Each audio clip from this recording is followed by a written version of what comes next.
Welcome to the Potential Leader Lab, and I am your host, Perry Moffmer. And today on episode 58, we are going to talk about the evolution of leadership beyond the cult of me.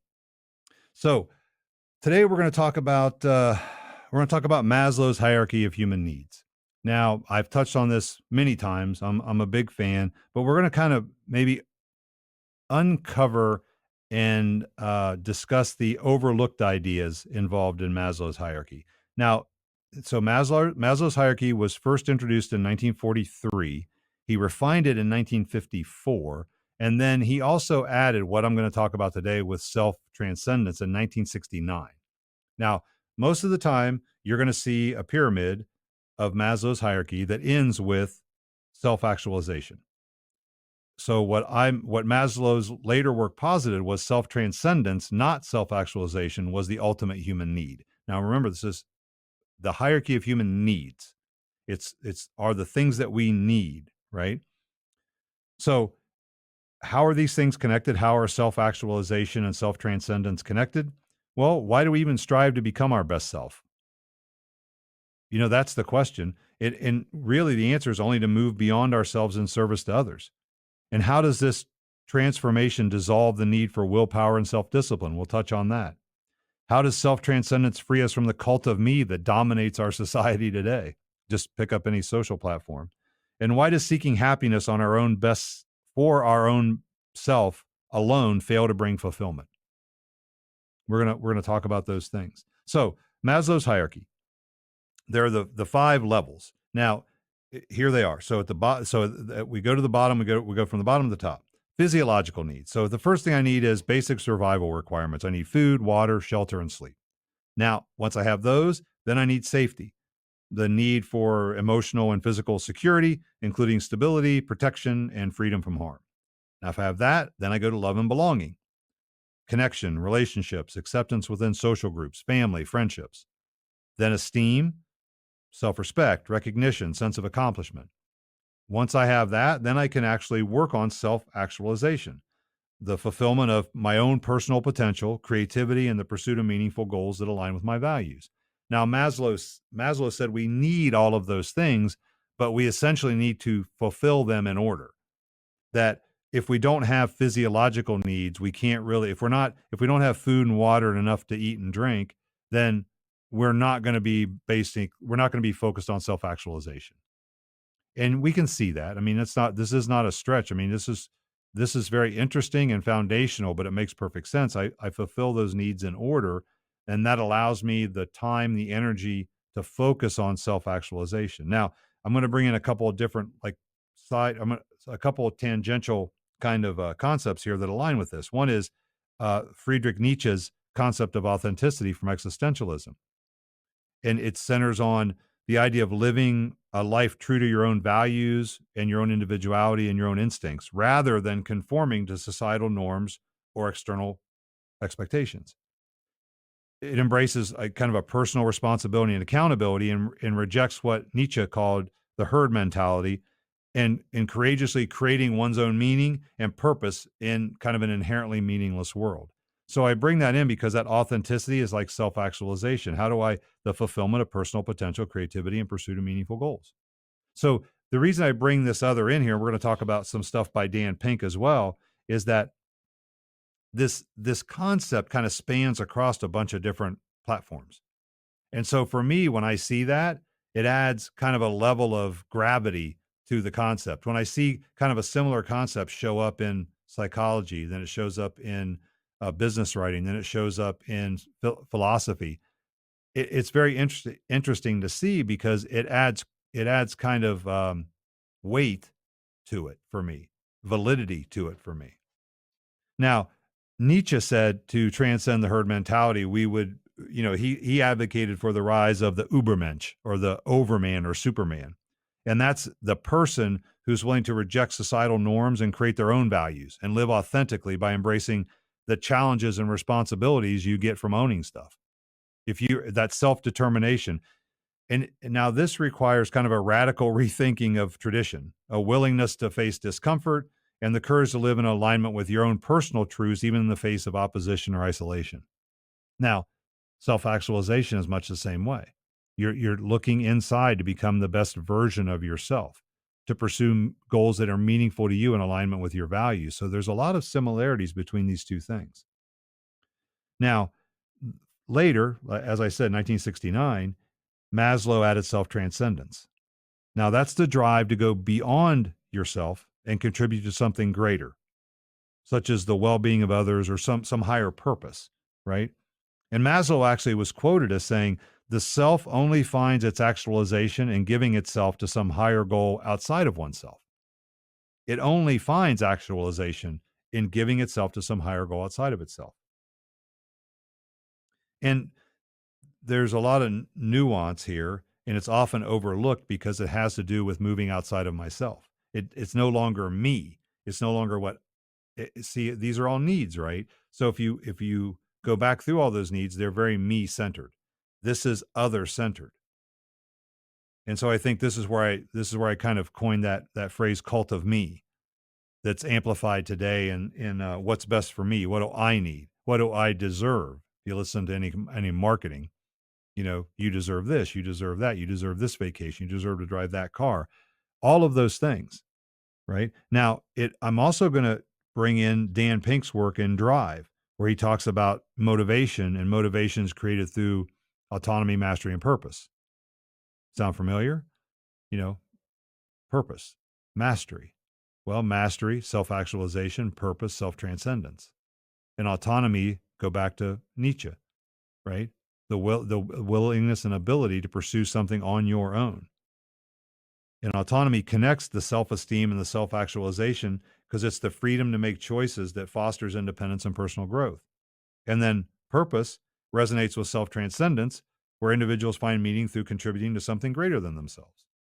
And then finally, mastery aligns with esteem and self-actualization because it achieves the need for achievement and pursuit of one's full potential. Now the whole reason for this isn't just to say, oh, there was another thing at the top of the pyramid. That's kind of silly. We wouldn't just do that. It's not just something to lay on top of it. Here's what I believe. I believe that self-actualization, self-transcendence is actually a natural progression from self-actualization. We can't do transcendence without actualization, but transcendence is the goal, not the actualization. Because once we've cultivated inner strength and clarity, we're compelled to direct our energy outward because now we have to do something with it that moves beyond us. That's the key here.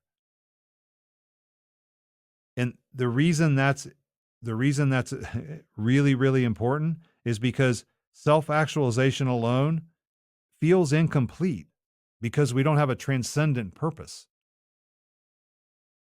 That goes back to all the existential questions we ask ourselves. Why am I here? What's the meaning of life? All of these big questions. Once we figure out what is our transcendent purpose. And the hierarchy of needs is really the what, and the self-transcendence part is the why. Like I'm going through the effort to get all these because I need it. And then at the end, I'm figuring out now I have all this. How do I give it back? How do I connect it to something bigger than me? Because I want to be associated with something bigger than just myself because myself is not enough. There's not enough meaning in it. And we can actually bring in Viktor Frankl here, right? Because there's a lot of alignment with Frankl's work along with self-actualization and transcendence because his work on the search for meaning ties into it by emphasizing the pursuit of purpose and significance as a fundamental human drive, because that ties directly into Maslow. And Frankl's idea that meaning is often found in responsibility and relationships and growth through suffering. And that complements Pink's focus on purpose as a key motivator and underscores the existential foundation of authentic living and fulfillment. So all of these things, again, you can see elements of this in Viktor Frankl's Man's Search for Meaning, Dan Pink's book Drive, Maslow's Hierarchy of Human Needs, all the work of Friedrich Nietzsche. So now we can clearly step back and go, man, there's something here. Like all of these folks are seeing this. And we have different words to describe it, different formulas to get to it, different diagrams, but we're talking about the same thing. We're talking about realizing the best version of ourselves in service of something greater than ourselves. And that's a huge shift, because I believe if we go to motivation, where I believe, because willpower and discipline will fail us always. We cannot rely on those things. We cannot rely on willpower and discipline. If we do, we're going to lose. So we want to create something, in my terminology, that we can't not do. See, I don't want to force us to do it. I want to create a scenario where we can't not do it. And I believe that's the overlap of self-actualization and self-transcendence. If we look at those two and we see they each are a circle and we move them closer together, so there's some level of overlap between my best version of myself and what I give back to society and how I can be of service to other people. Once those things overlap, in that overlap, my argument is we can't not do that. It just flows effortlessly from us. I don't think of it as work. It doesn't look like work. It doesn't feel like work. I don't have to consciously engage in it. It is what I do because it is who I am. And we dissolve that reliance on willpower and discipline at that point. I don't know. I no longer have to talk about motivation because I can't not do it.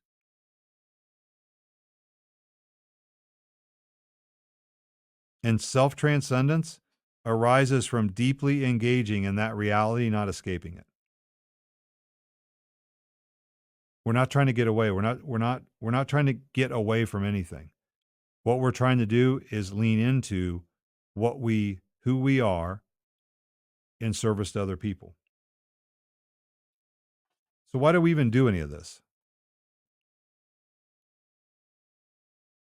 And we've touched on a couple of these things, and right now, yeah, and I feel compelled to share the C.S. Lewis had a quote that just echoes through my mind all the time, and that is, we should not think less of ourselves. We should just think of ourselves less.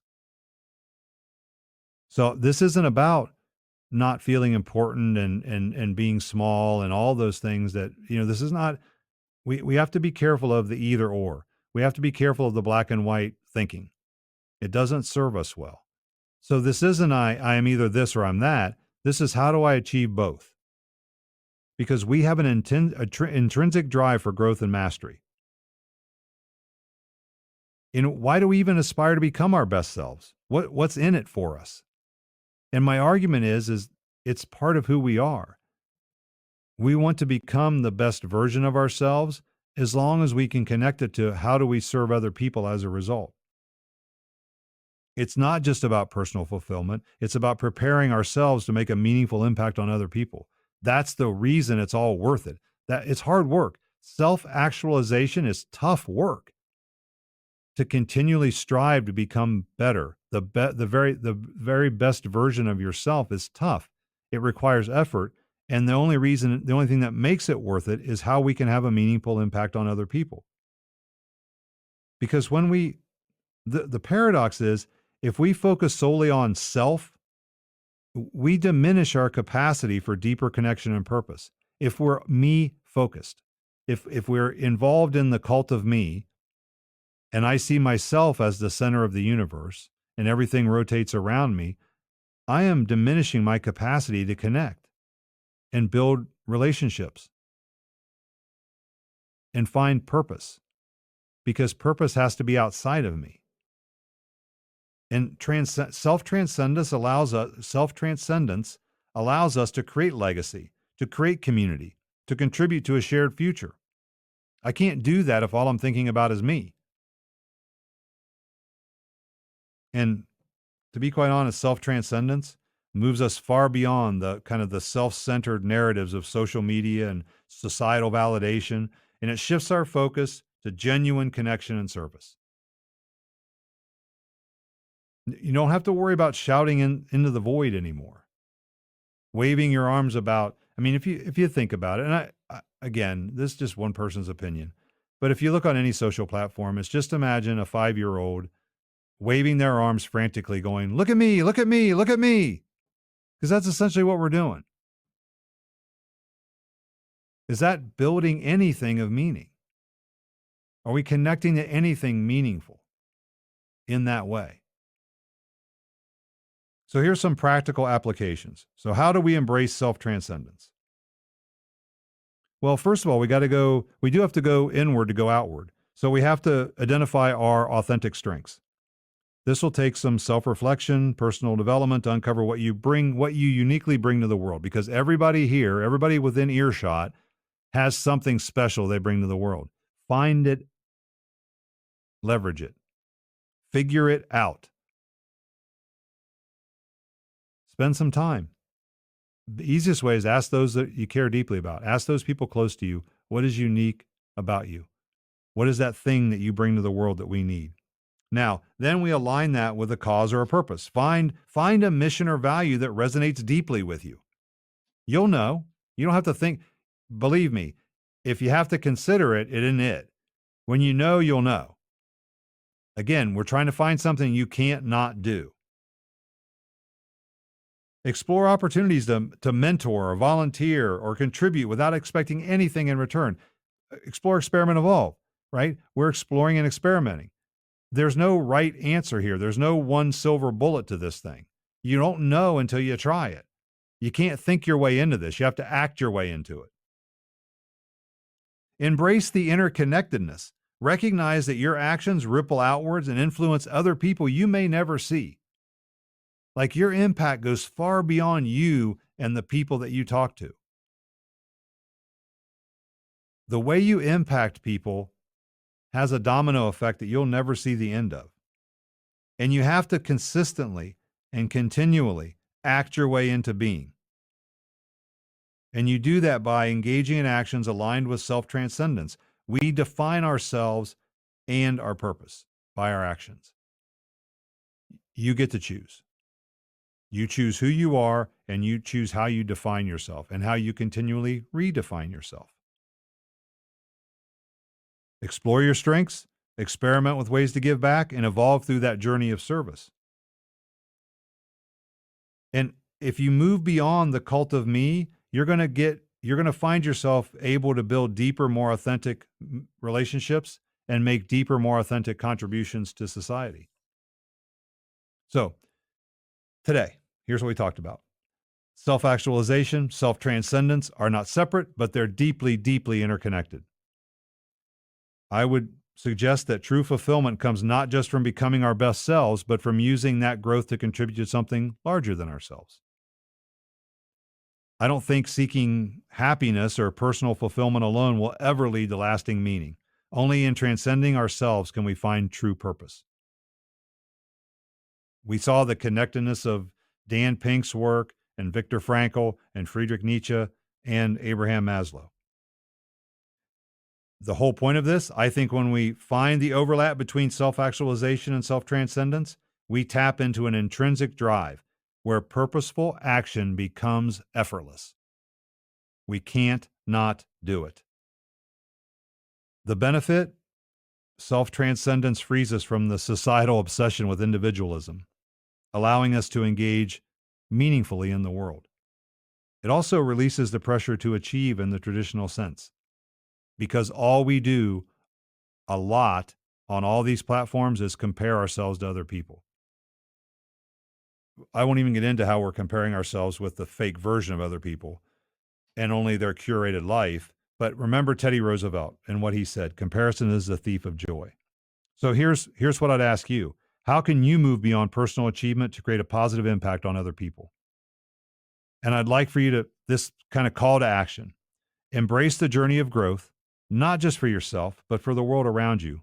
Because as we know, our goal is to create a better world for those we care deeply about. I appreciate you tuning in, and I'll talk to you soon.